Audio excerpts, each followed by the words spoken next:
తండ్రి అయిన దేవుని పరిశుద్ధ నామమునకు మహిమ కలుగునుగాక. నా ప్రియమైనటువంటి శ్రోతలను జీవాకుల కార్యక్రమంలోని దేవుని మాటలు వినడానికి వందనములతో ఆహ్వానించుచున్నాను. గ్రంథం నుంచి ఒక మాట చదువుకొని ప్రార్థనతో ముందుకు వెళ్దాం. మత్తయి సువార్త 9వ అధ్యాయము 2వ వచనము. కుమారుడా, ధైర్యముగా ఉండుము, నీ పాపములు క్షమించబడి ఉన్నవి. కుమారుడా, ధైర్యముగా ఉండుము, నీ పాపములు క్షమించబడి ఉన్నవి. ప్రార్థన చేద్దాం. ప్రభువైన దేవ, గొప్ప తండ్రి, మా యేసు రక్షక, మా విమోచకుడా, నీకు వందనములు, స్తుతులు, స్తోత్రములు చెల్లిస్తున్నాం నాయన. ఇదిగో తండ్రి, నీవు ఏ మాట అయితే పలికావో ఆ మాటను చదువుకొని ఉన్నాము నాయన. ఎందుకు పలికావో, దేనిని ఉద్దేశించి పలికావో ప్రభువా తెలుసుకోవడానికి, బోధించడానికి, నేర్చుకోవడానికి, అన్వయించుకోవడానికి, మా జీవితాన్ని బాగు చేసుకోవడానికి సహాయించి వినుచున్నటువంటి మా శ్రోతలను మీ పాదముల చెంత మీ స్వరం వినడానికి అప్పగించుకుంటూ యేసయ్య నామమును అడిగి వేడుకుంటున్నాము తండ్రి, ఆమేన్. కుమారుడా, ధైర్యముగా ఉండుము, నీ పాపములు క్షమించబడి ఉన్నవి. నా ప్రియమైనటువంటి శ్రోతలారా, ఇది స్వయంగా యేసు ప్రభుల వారే అన్నటువంటి మాట. పాపిని ప్రేమించే దేవుడు ఆయన, పాపి యొక్క పాపములను క్షమించే దేవుడు ఆయన. మరొక ముఖ్యమైన విషయం ఏంటంటే, ఆయన పాపి ఎడల అద్భుతాలు చేసే ముందు, పాపి ఎడల అద్భుతము చేయాలి అని తలంచినప్పుడు ఆ పాపి యొక్క పాపములను క్షమించి పరిశుద్ధపరిచి పవిత్రపరిచిన తర్వాత అద్భుతాలు, ఆశ్చర్యాలు చేశాడండి.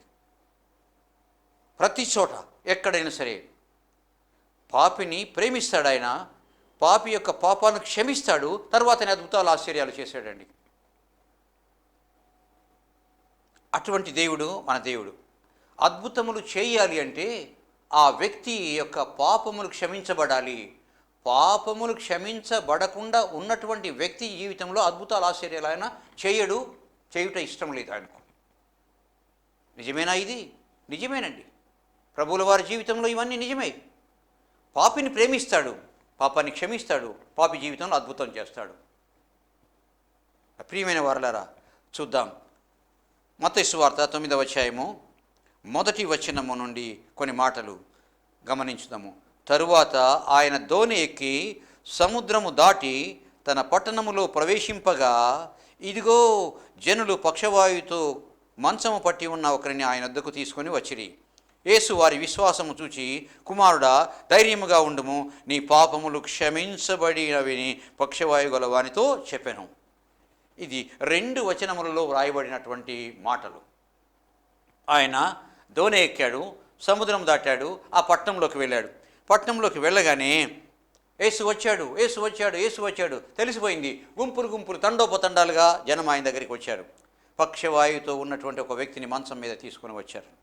తీసుకుని వచ్చి ఏమన్నారంటే, ఆయన దగ్గర తీసుకుని వచ్చి అడిగారు, ప్రభువా, బోధకుడా, దావీదు కుమారుడా, స్వస్థపరచయ్యా.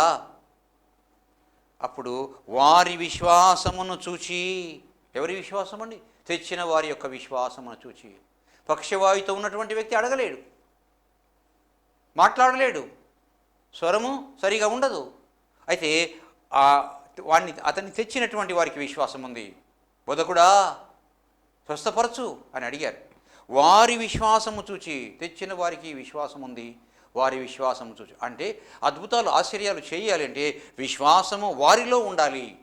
దాన్ని చూసినటువంటి యేసు అద్భుతాన్ని, ఆశ్చర్యాన్ని చేస్తాడు. విశ్వాసము చూసి, కుమారుడా, ధైర్యముగా ఉండుము, ధైర్యపరిచే వాడు మన యేసు. భయముతో ఉన్నటువంటి వారిని భయమును పారద్రోలి ధైర్యము పరిచేవాడు మన యేసయ్య. ధైర్యంగా ఉండుము అంటాడు. ఎందుకన్నాడు? నీ పాపాలు క్షమించబడబోతున్నాయి, నీ పాపాలు క్షమించబడబోతున్నాయి అంటాడు. అని నీ పాపములు క్షమించబడి ఉన్నవని పక్షవాయు గల వారితో చెప్పెను. తర్వాత చూడండి, అందరు ఏమనుకున్నారు తెలుసా? ఈయన ఎవరు? పాపాలు క్షమించడానికి ఈయన అధికారం ఏముంది? దేవుడే కదా క్షమించగలిగేది, ఈయన ఎవరు క్షమించడానికి అని చెప్పేసి చిన్నచూపు చూశారండి, చిన్నచూపుతో మాట్లాడుకున్నారండి, వారిలో వారు మాట్లాడుకున్నారు. అయితే వారిలో వారు మాట్లాడుకున్న సంగతి యేసయ్యకి తెలీదా?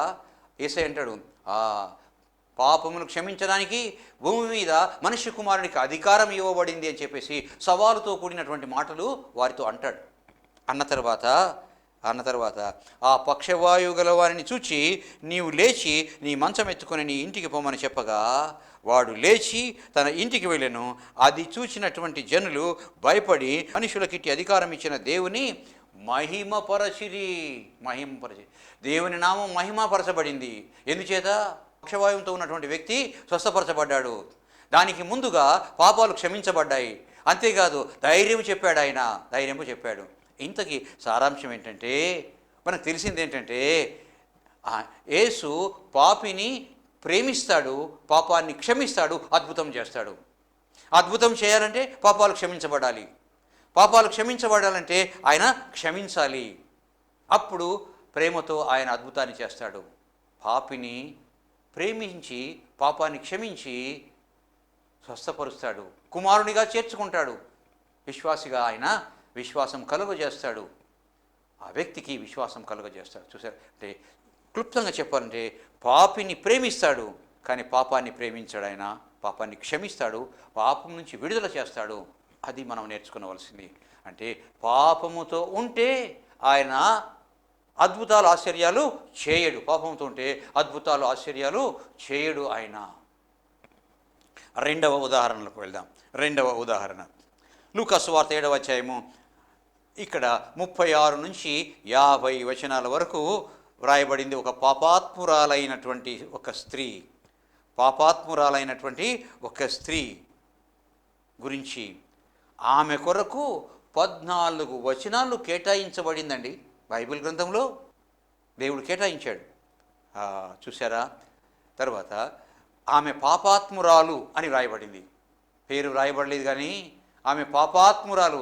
ఎంత గొప్ప పాపి కాకపోతే ఆ మాట రాయబడుతుంది? ఒకసారి, 2 సార్లు రాయబడింది. 37వ వచనంలో రాయబడింది, 39వ వచనంలో రాయబడింది పాపాత్మురాలు అని. ఆయన ఒక పరిసయ్యుని ఇంటికి వెళ్ళాడు భోజనానికి కూర్చొని ఉండగా ఒక స్త్రీ వచ్చింది, వెనక నుంచి వచ్చింది. ఆయనను ముందు నుంచి చూడకుండా వెనక నుంచి వచ్చింది. ఏడుస్తూ, బాధపడుతూ, కన్నీరు కార్చుతూ తన కన్నీళ్లతో ఆయన పాదాలు తడిసిపోయాయి. కన్నీళ్ళు ఎందుకు వస్తాయి? ఏడుస్తే. ఏడుపు ఎందుకు వస్తుంది? దుఃఖం ఉన్నందువలన ఏడుపు వస్తుంది. తను పాపినని తన పాపాలను ఒప్పుకుంటూ ఏడ్చింది ఆమె. కన్నీళ్ళు వచ్చాయి, కన్నీళ్లతో పాదాలను తడిపింది. తన యొక్క వెంట్రుకలతో ఆయన పాదాలను తుడిచింది. అంతేకాదు, తుడిచిన తర్వాత పాదాలను ముద్దు పెట్టుకున్నది. పాపపు ఒప్పుకోలుకు సాదృశ్యము, పాప క్షమాపణకు సాదృశ్యము ఈ సంఘటన, ఈ పరిస్థితి. పాప క్షమాపణకు గుర్తు, పాప క్షమాపణకు సాదృశ్యము. ఆమె పాపములు క్షమించబడ్డాయా? ఆమె పాపం క్షమించాడా? లూకా సువార్త 7వ అధ్యాయము 47 నుంచి 40 వరకు రాయబడిన మాట. 47వ వచనము. ఆమె విస్తారముగా ప్రేమించెను గనుక ఆమె విస్తార పాపములు క్షమించబడి ఉన్నవని నీతో చెప్పుచున్నాను. ప్రభువా, బోధకుడా, యేసు పాపాత్మురాలే, ఆమె నిన్ను ముట్టుకున్నదే అని ఆ పరిసయ్యుడు అంటాడు. పాపాత్మురాలు. యేసయ్యలో ఉన్నట్టు గొప్పతనం ఏంటంటే, పాపిని ఎప్పుడు కూడాను నువ్వు పాపివి, నువ్వు పాపాత్మురాలివి అని ఒక్కరిని కూడా వేలెత్తి చూపించలేదు. ఆహ్వానించాడు, పాపాన్ని క్షమించాడు, పాపిని ప్రేమించాడు. అద్భుతాలు, ఆశ్చర్యాలు జరిగాయండి. చూసారా? ఆమె విస్తారముగా, చూడండి, నేను వచ్చాను నీ దగ్గరికి, మంచినీళ్ళు ఇచ్చావా, కూర్చోమన్నావా, పరిచర్య చేసావా? లేదే. ఆమె నేను వచ్చినప్పటి నుంచి కూడా ఆమె ఏడుస్తూనే ఉంది. తన పాపాల నిమిత్తము కన్నీరు కార్చింది, పాదాలను తడిపింది, వెంట్రుకలతో తుడిచింది, ముద్దు పెట్టుకున్నది. ఆమె యొక్క విశ్వాసం తెలియజేయబడింది, పాప ఒప్పుకోలు తెలియజేయబడింది. మరి ఇంత జరిగితే యేసు ఊరుకుంటాడా? ఆమె విస్తారముగా ప్రేమించను గనుక ఆమె విస్తార పాపములు క్షమించబడినని నీతో చెప్పుచున్నానని చెప్పి నీ పాపములు క్షమించబడి ఉన్నవని ఆమెతో అనెను. 50 వచనములో అందుకాయన నీ విశ్వాసము నిన్ను రక్షించను, సమాధానము గల దానివై వెళ్ళుమని ఆమెతో చెప్పాను.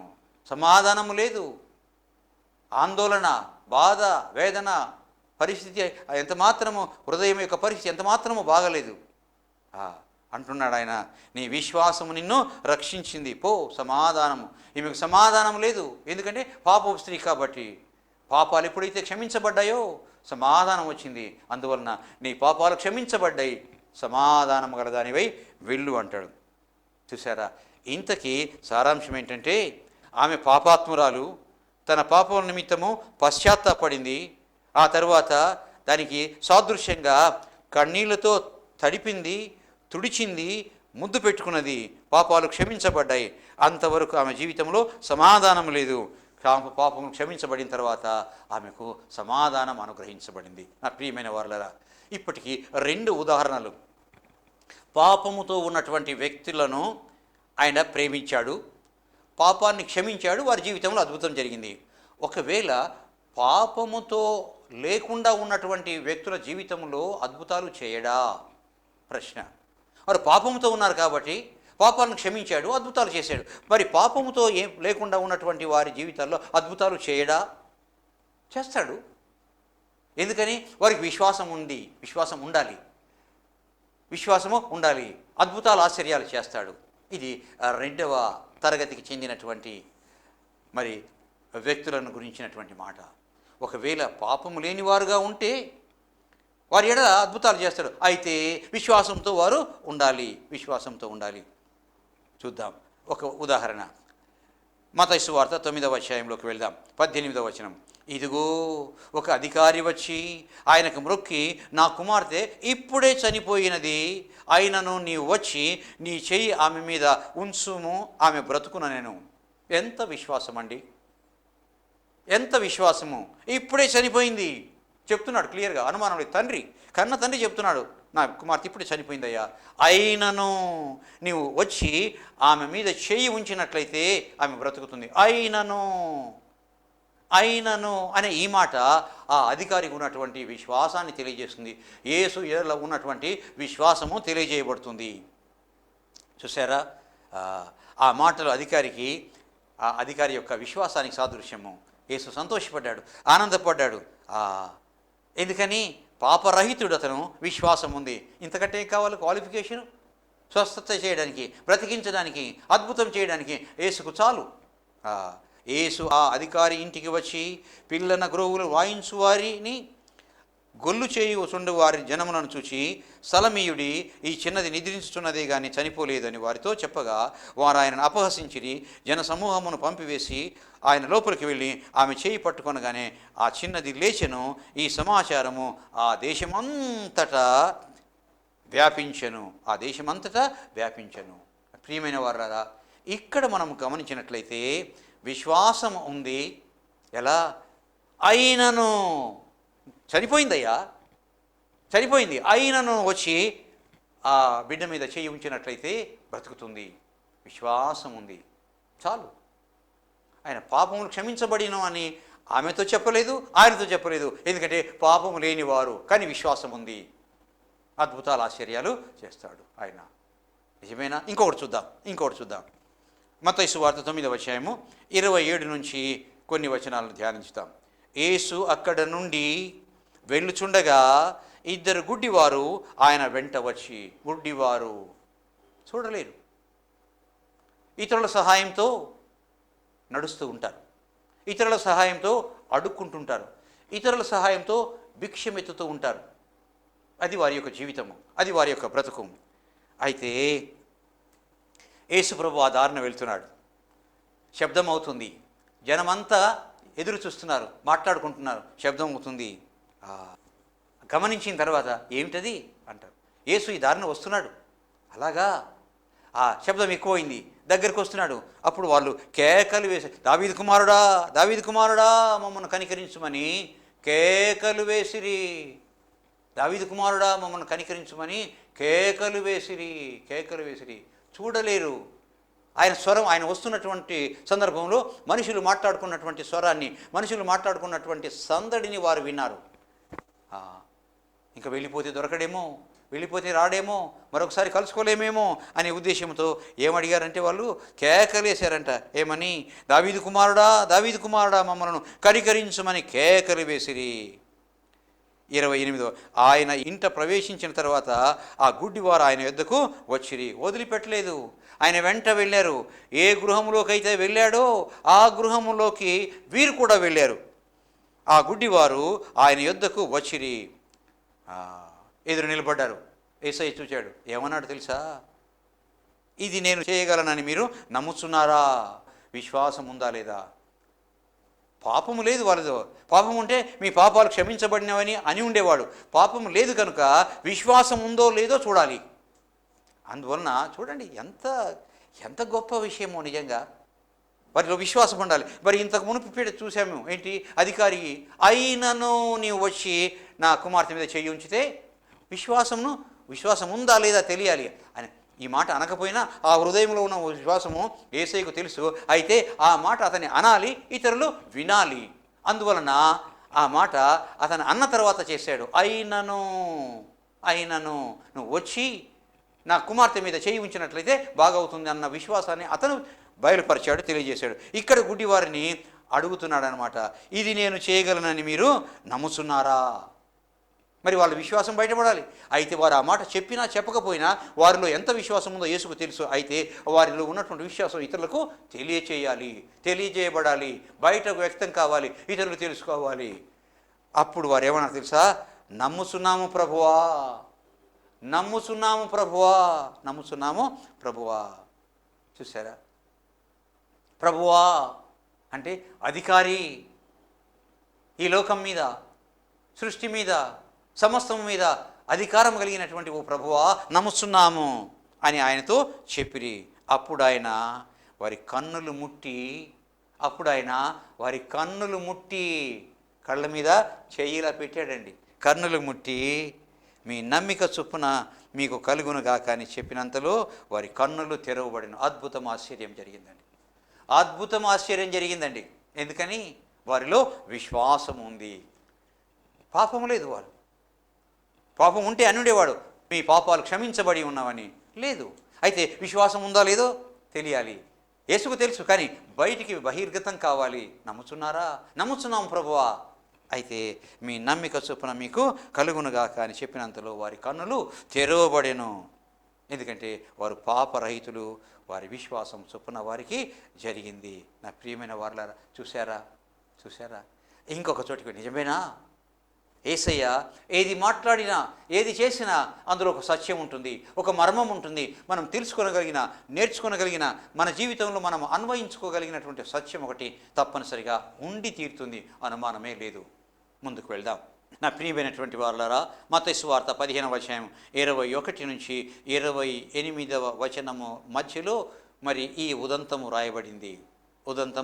వ్రాయబడింది. ఒక స్త్రీ వచ్చింది యేసయ్య దగ్గరికి. తన కుమార్తె కొరకు బ్రతిమాలుతుంది, తన కుమార్తె కొరకు ఏడుస్తుంది, తన కుమార్తె కొరకు అడుగుతుంది ఆయన్ను. ఏం జరిగింది? ఆమె కుమార్తెకు దయ్యము పట్టింది.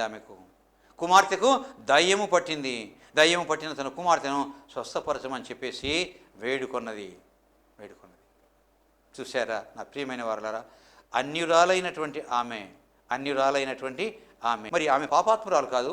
మరి ప్రభు ఎడల విశ్వాసం ఉందో లేదో తెలియాలి. నేను తప్పిపోయినటువంటి ఇశ్రాయేలీయుల జనాంగంలో అద్భుతాలు ఆశ్చర్య చేయడానికి వారి కొరకు వచ్చాను అని అంటాడు.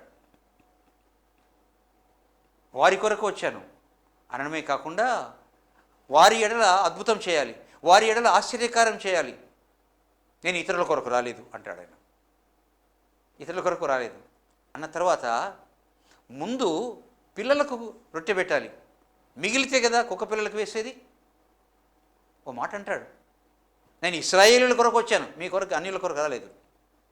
నశించినటువంటి ఇశ్రాయేలీయుల కొరకు వచ్చాను, మీ కొరకు రాలేదు అన్న తర్వాత ముందు పిల్లలకు రొట్టె పెట్టాలి, పిల్లలకు భోజనం పెట్టాలి, మిగిలితేనే కదా కుక్క పిల్లలకు వేసేది అంటాడు. అంటే ఇశ్రాయేలుతో పోల్చి నీ ఎడల జరగాలి, నువ్వు కోరిక నెరవేరాలి, కానీ ముందు వాళ్ళ కొరకు జరగాలి, వాళ్ళ కొరకు నేను వచ్చాను, వాళ్ళకి చేయాలి, ఆ తర్వాతనే అని అన్న భావంతో. అంటే ఆమె అంటది, అయ్యా కుక్క పిల్లలు కూడా తమ యజమాని మరి బల్ల మీద నుంచి పడే ఆ రొట్టె ముక్కల కొరకు ఎదురు చూస్తాయి కదా. కుక్క పిల్లలు తన యజమాని బల్ల మీద నుంచి పడే రొట్టె ముక్కల కొరకు ఎదురు చూస్తాయి కదా అని చెప్పేసి అంటుంది. దాని ద్వారా అప్పుడు ఆయన అంటాడనమాట, అమ్మా నీ విశ్వాసము గొప్పది, నీవు కోరినట్లే నీకు అవునుగాకని ఆమెతో చెప్పెను. ఆ గడియలోనే ఆమె కుమార్తె స్వస్థత నొందెను. పాపము లేదు, అన్యురాలు. అయితే మరి అన్యురాలు అయితే పాపంతో ఉంటే నీ పాపాలు క్షమించబడ్డాయి అనేవాడు, లేదా నీ కుమార్తె పాపాలు క్షమించబడ్డాయి అనేవాడు ఆయన. కానీ పాపం ఏమీ లేదని అర్థమవుతుంది. అయితే విశ్వాసం ఉందా లేదా అది బయటికి రావాలి, అది తెలియాలి. విశ్వాసం ఉందని ఆయనకు తెలుసు, కానీ వ్యక్తం కావాలి, ఇతరులకు తెలియజేయాలి. ఆ అధికారి అంటాడు, అయినను నీవు వచ్చి నా బిడ్డ మీద చేయి ఉంచినట్లయితే నా బిడ్డ బతుకుతుంది, విశ్వాసము ఉంది. పాపాత్ముడు కాదు ఆయన, పాపాలు క్షమించిన అవసరం లేదు, అక్కడ విశ్వాసం ఉందో లేదో కావాలి. రెండవ చోట గుడ్డివారైనటువంటి ఇద్దరు వస్తారు ఆయన దగ్గరికి. వచ్చినప్పుడు దావీదు కుమారుడా మాకు కనికరించు కనికరించు కనికరించు.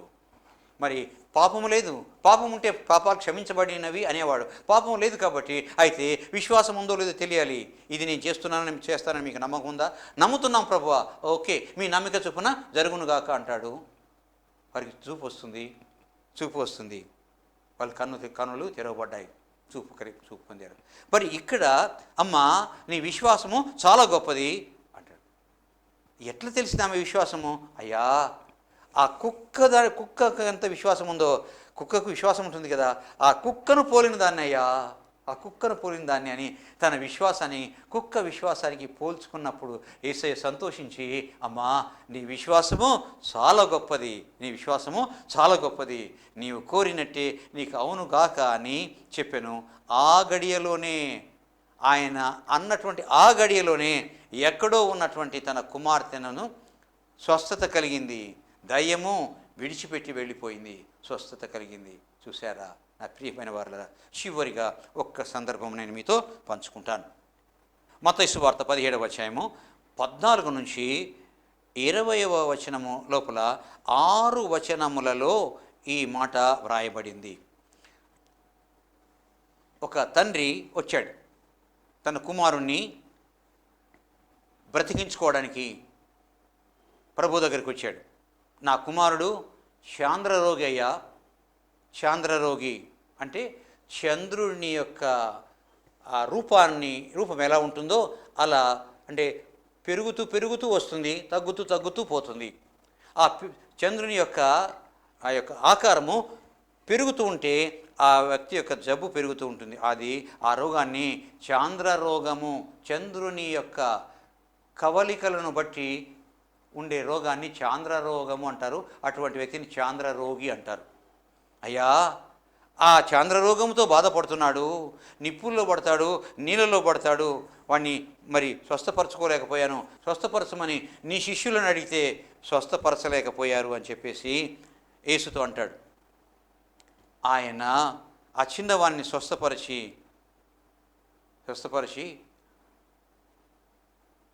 వారితో అంటాడు, మేము ఎందుకు స్వస్థపరచలేకపోయామని చెప్పేసి వారు అడుగుతారు శిష్యులు. అతను ఏమంటాడంటే, అయ్యా నా కుమారుడు చాంద్రరోగంతో ఉన్నాడు, వచ్చి బాగు చేయి. నీ శిష్యులను అడిగితే కానీ వారు చేయలేకపోయారు. యేసు బాగు చేస్తాడు. బాగు చేసిన తర్వాత వాళ్ళు అడుగుతారు, మేము ఎందుకు బాగు చేయలేకపోయాము అని చెప్పేసి అంటారు. మేము ఎందుకు బాగు చేయలేకపోయినాము అన్నప్పుడు యేసు ఒక మాట అంటాడు. మత్తయి సువార్త 17వ అధ్యాయం 20వ వచనం, మీ అల్ప విశ్వాసము చేతనే మీకు ఆవగింజంత విశ్వాసం ఉండిన ఎడల ఈ కొండను చూచి ఇక్కడ నుండి అక్కడికి పొమ్మనగా అది పోవును. నా ప్రియమైన వారలారా, ఇక్కడ నేర్చుకోవలసింది ఏంటంటే, స్వస్థత జరగాలి, అద్భుతం జరగాలి అంటే ఆ స్వస్థత పొందగోరిన వ్యక్తి పాపరహితుడు కావాలి, విశ్వాసం ఉండాలి. స్వస్థత పొందగోరిన వ్యక్తి పాపరహితుడు కావాలి, విశ్వాసం ఉండాలి. ఇక్కడ ఆ వచ్చినటువంటి వ్యక్తికి విశ్వాసం ఉంది, పాపరహితుడు. అయితే శిష్యులలో విశ్వాసము లేదు. ఆ స్వస్థపరచడానికి అక్కడ ఉన్నటువంటి ఆయన శిష్యులలో విశ్వాసము లేదు. అంటే స్వస్థపరచబడబోయే వ్యక్తికి విశ్వాసం ఉండాలి, స్వస్థపరచడానికి సిద్ధమైనటువంటి వారికి విశ్వాసం ఉండాలి. విశ్వాసము ఇరువురికి ఉన్నప్పుడు మాత్రమే అద్భుతం జరుగుతుంది అని చెప్పేసి ప్రభువు నేర్పించాడు ఇక్కడ, ప్రభువు రాయించాడు ఇక్కడ. ప్రియమైన వారలారా, చూచారా, ఇక్కడ ఒక సత్యం మనం నేర్చుకున్నాము ఈ సందేశం వలన. పాపిని ప్రేమిస్తాడు, పాపాన్ని క్షమిస్తాడు, అద్భుతం చేస్తాడు. పాపిని ప్రేమిస్తాడు, పాపాన్ని క్షమిస్తాడు, అద్భుతం చేస్తాడు. పాపాన్ని క్షమించకుండా పాపాత్ముల ఎడల ఆయన అద్భుతం చేయడు. ఒక సత్యం నేర్చుకున్నాం. రెండవది, ఒకవేళ పాపము లేకుండా జీవిస్తుంటారు, అద్భుతం ఆశ్చర్యం జరిగించడా అది యేసయ్య? అయితే పాపము లేకపోయినా అతనిలో విశ్వాసం ఉండాలి, విశ్వాసపూరితమైనటువంటి మనిషి కావాలి. అప్పుడు మరి విశ్వాసాన్ని బట్టి అద్భుతాలు ఆశ్చర్యాలు చేస్తాడు, ఆయన చేశాడు. మూడవ విషయం ఏంటంటే, ఒక వ్యక్తి యొక్క జీవితంలో అద్భుతం ఆశ్చర్యం చేయాలంటే అతడు పాపరహితుడు కావాలి, విశ్వాసం ఉండాలి. పాపరహితుడు కావాలి, విశ్వాసం ఉండాలి. దానితో పాటు ప్రభునామములో స్వస్థపరచడానికి ఉన్నటువంటి వ్యక్తులకు విశ్వాసం ఉండాలి, వ్యక్తులకు విశ్వాసం. అప్పుడు మాత్రమే అద్భుతం జరుగుతుంది. శిష్యులు స్వస్థపరచలేకపోయారు. మేము ఎందుకు స్వస్థపరచలేకపోయామన్నప్పుడు మీ అల్ప విశ్వాసము చేతనే. ప్రియమైనటువంటి వారలారా, పాపిని ప్రేమించి పాపాన్ని క్షమించే దేవుడు. పాపము లేకపోయినట్లయితే విశ్వాసము ఉన్నటువంటి వారిని ఆయన అద్భుతాలు ఆశ్చర్యాలు వారి జీవితాల్లో చేస్తాడు యేసయ్య. చేసే వ్యక్తులకు, చేయించుకునే వ్యక్తులకు, అద్భుతం చేయించుకోవాలనుకున్న వ్యక్తులకు ఉండాలి, చేసే వ్యక్తులకు కూడా విశ్వాసం ఉండాలి. ఎంత మాత్రం విశ్వాసంలో లోపము తక్కువ ఉన్నట్లయితే అద్భుతాలు ఆశ్చర్యాలు చేయబడవనే సత్యము మరి వాక్యం ద్వారా యేసు ప్రభువు వారు మనకు బోధించాడు. ప్రియమైన వారలారా, దేవుడి వాక్యం దీవించునుగాక. ప్రార్థన చేద్దాం. ప్రభు అయిన దేవా, గొప్ప తండ్రి, వందనాలు స్తుతులయ్యా. ఎంత గొప్ప దేవుడవు తండ్రి. పాపిని ప్రేమించి పాపాలను క్షమించి అద్భుతాలు ఆశ్చర్యాలు చేసే దేవుడవు ప్రభువా, వందనాలయ్యా. ఒక వ్యక్తికి ఉన్నటువంటి విశ్వాసాన్ని బట్టి వారి జీవితంలో అద్భుతాలు చేసే దేవుడవు తండ్రి. నాయనా, మరి అద్భుతాలు చేయబడే వ్యక్తి, అద్భుతాలు చేసే వ్యక్తి ఇరువురిలో కూడా ప్రభువా విశ్వాసం ఉన్నట్లయితే నీ నామములో అద్భుతాలు జరుగుతాయని బోధించావు, నేర్పించావు, మాట్లాడావు ప్రభువా. వందనాలు స్తుతులు తండ్రి. ఈ వాక్యము ప్రభువా నాయన విలువ గలదై, బలము గలదై మా శ్రోతల హృదయాల్లో ఉండడానికి సహాయం చేయనైనా. మా ప్రభువా ప్రేమించు తండ్రి, క్షమించయ్యా, అద్భుతాలు ఆశ్చర్యాలు చేసి చూపించమని వందనాలు స్తుతులు చెల్లిస్తూ యేసయ్య గొప్ప నామమును అడిగి వేడుకుంటున్నాము తండ్రి. ఆమెన్. తండ్రి, కుమార, పరిశుద్ధాత్మ త్రియేక దేవుని నామములో ఆశీర్వాదములు కలుగునుగాక. Amen, amen, amen.